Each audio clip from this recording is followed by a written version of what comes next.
everybody, it's Cami J Official and welcome to my video. It's Cami J Official, so let's start the show.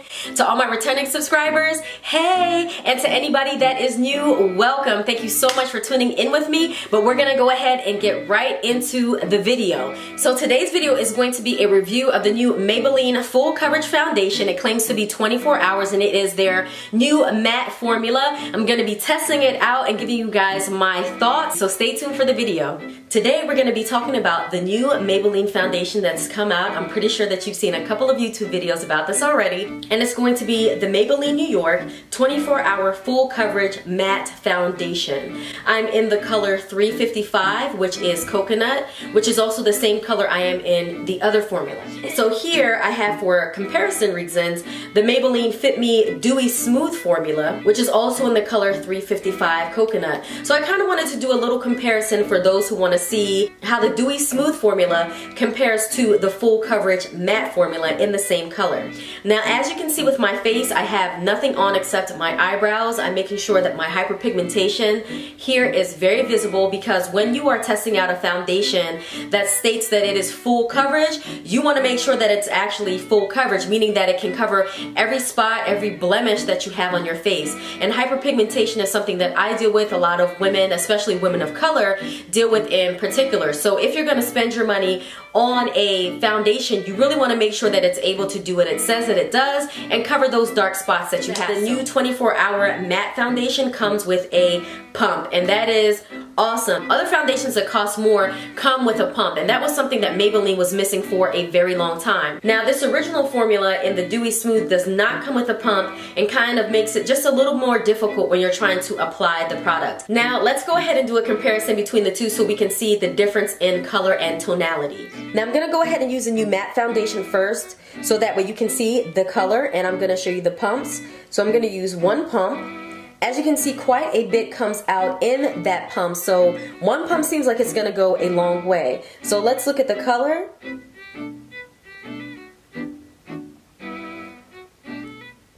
Now, this is what the color is looking like for this one, for the 355 coconut in the matte formula.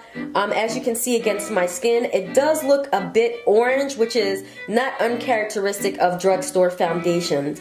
Unfortunately, drugstore foundations haven't kind of got hip to the game like the high-end foundations are, and they really don't offer a wide range of undertones. So this is probably going to come off looking really oompa loompa on me, but we're gonna wait to see. This is the Dewy Smooth, and we're gonna see how the color looks up against the matte formula. Now, again, like I was telling you, there is no pump, so you're literally just gonna have to take your finger and hopefully get as much as you can on there.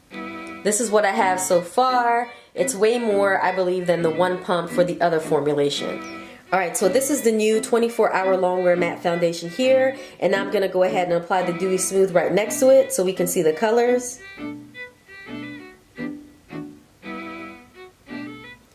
And as you can see, the colors look very different to me. To me, in my opinion, this one is a little bit lighter in the formulation, and I don't know if it's because it's like supposed to be Dewy Smooth, but as you can see, the color and tone of both of these formulas is very different. So don't be surprised if you get the color that you normally always get and it looks a bit different and a bit off on you.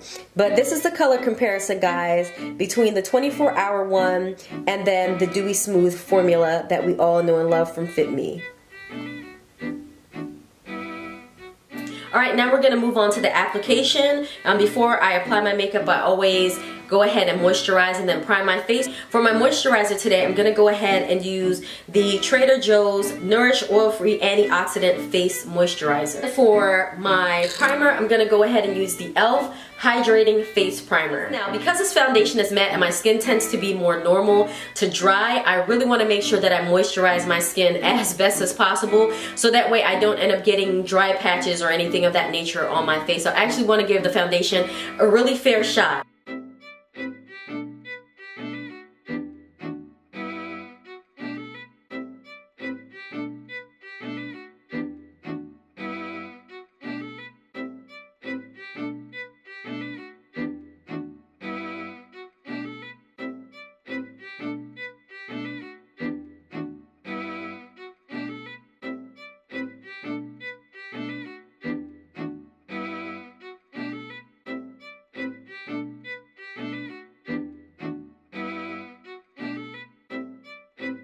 Alright, so my face is moisturized and primed, and now we're going to get into the actual application. To apply the foundation, I'm going to be using my Expert Face Brush by Real Techniques. I'm going to go ahead and take the 355 and the new matte formula, and I'm just going to go ahead and actually do one full pump, and that is how much came out.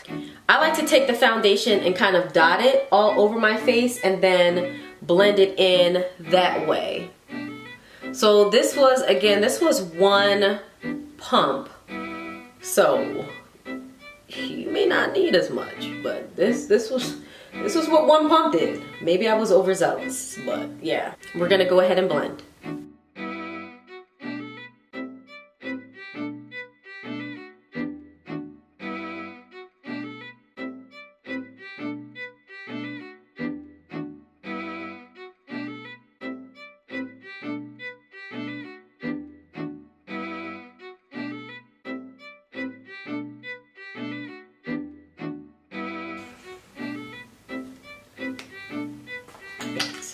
Okay, so I went ahead and I zoomed you out, and as you guys can see, even though this color is 355 coconut, and I've used the 355 coconut in the Dewy Smooth formula before and the Maybelline Fit Me, all colors are not made alike, apparently, because this is supposed to be the same exact shade, but because of this matte formulation, it's definitely making everything look extremely orange. I feel like I am in Oompa Loompa town.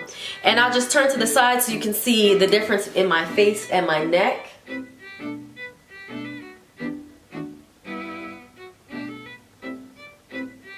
Yeah, so that's one of the definite drawbacks, and I mean that comes with almost all drugstore foundations. When it comes to matching people of color skin, they really don't give you a lot of choices for undertones. So even though in the jar it looked like it was going to be a good match for me, putting it on, you guys can obviously see there's a really big disparity between the color of my neck and the color of my face because the formula is so orange. So just be mindful when you go out there and purchase it that is something you're gonna really have to look out for. Now, one of the pros I can say about the foundation is it does blend in very well. It is a really nice formulation. It doesn't have too much of a heavy chemically scent that you're used to from drugstore foundations. It reacted well with the moisturizer and the primer that I used before, and I was able to get pretty good coverage. Now, would I say that this is 100% full coverage?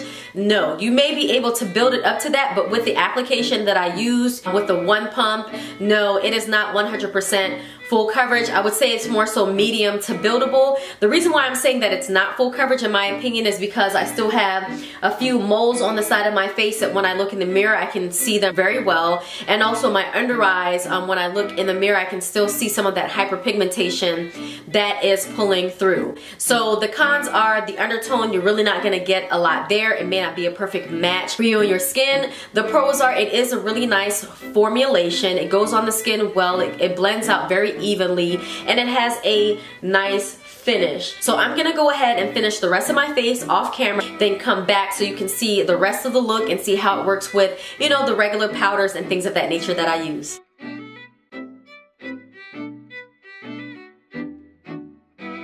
Alright guys, so I'm back with the finished product, and this is pretty much how my face looks after highlighting and contouring. As you can see, with the use of using powders, highlight, and contour, I was able to really calm down the very, very orange color that was initially there. So as you can see now, here's my face compared to my neck, and as you can see, I have a lot of yellow undertones in my skin.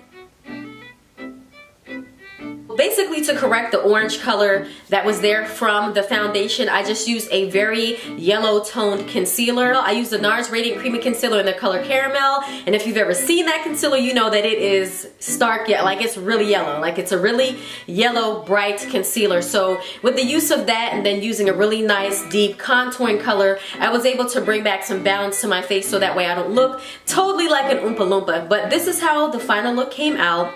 This is how everything looks looks right now. All in all, besides the undertone problems with this foundation, I would definitely recommend it. I think that this Superstay foundation is really well. It is a matte foundation, but it's not ultra matte, so your face doesn't feel like it's tight. You don't feel like you have a mask on. I don't even feel like I have anything on my face right now at this time. So it's really good. It feels very lightweight. It's very blendable. So if you're willing to do a lot of adjustments to your face makeup after you've applied your base foundation, then this will definitely be a go for you. So yeah, guys, thank you so much for joining me. I really hope that you enjoyed this video. If you'd like to see more videos like this from me, go ahead and please hit the subscribe button. And as always, I will see you next time. Bye!